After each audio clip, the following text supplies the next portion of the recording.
back to my YouTube channel. My name is Roxanne and I'm also known as The Tiny Taster, and today's recipe is a fantastic Maharashtrian style Sabudana Khichdi. So this is a super simple recipe. It's got just a couple of ingredients, and of course the main ingredient is the sabudana or the sago pearls or sago pearls. I'm not sure how you say that, but it's really simple. It's super yum, and I've made this the traditional way minus maybe one or two ingredients, but you can add those in. And I also have my own version of it. I do a little twist by adding another secret ingredient, which some of you might find blasphemous and crazy, but some of you might like.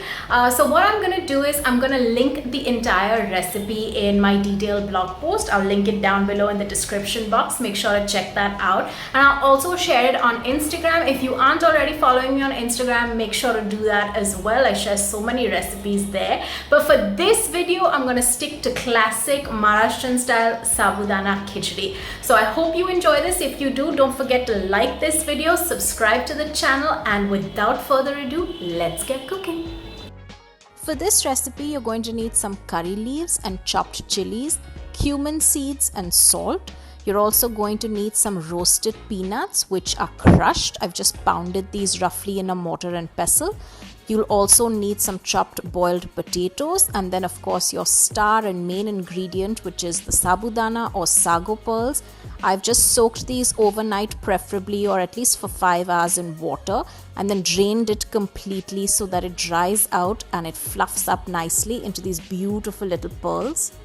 In a nice big kadhai, I add some oil and my chopped potatoes. Now mind you, these potatoes are already parboiled, but I like to cook them and crisp them up slightly. So whilst it's cooking, I just like to add in a little bit more salt to season the potatoes. They already have salt, but I just feel like an ingredient like potatoes always needs a little bit extra.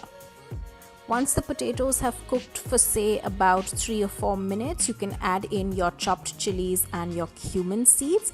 Just toss this around so that it cooks nicely with the potato and oil. This is really the main flavoring agent, the chilies, the cumin and the salt. So make sure to cook that nicely.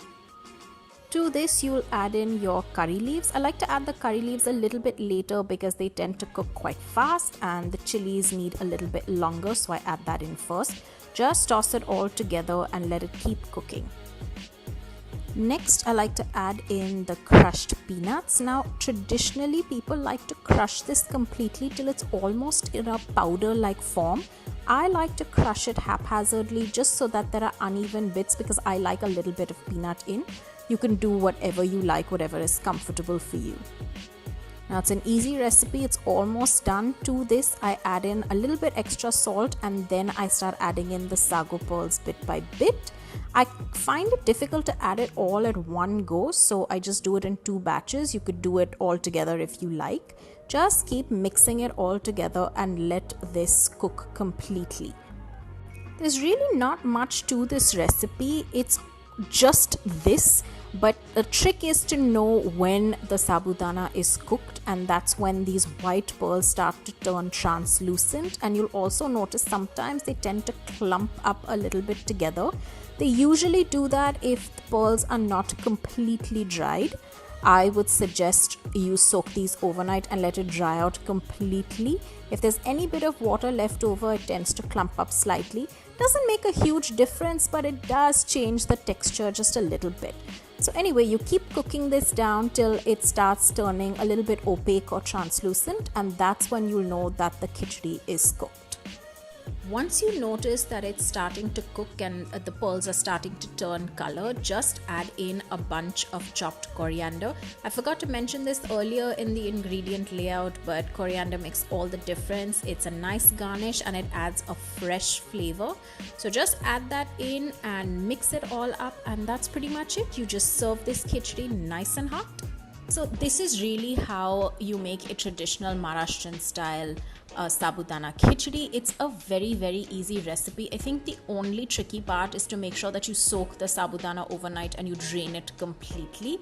You can plate it up and serve this with a chutney on the side or eat it as is. It's a popular dish that's eaten when people are fasting, and I think it's actually just so underrated, and it for me, it's like a special lunch or a treat for breakfast. So I hope you've enjoyed this. Please make sure to give this video a big fat like. It helps the algorithm and it helps the channel tremendously. Subscribe if you haven't, and I will see you in the next one.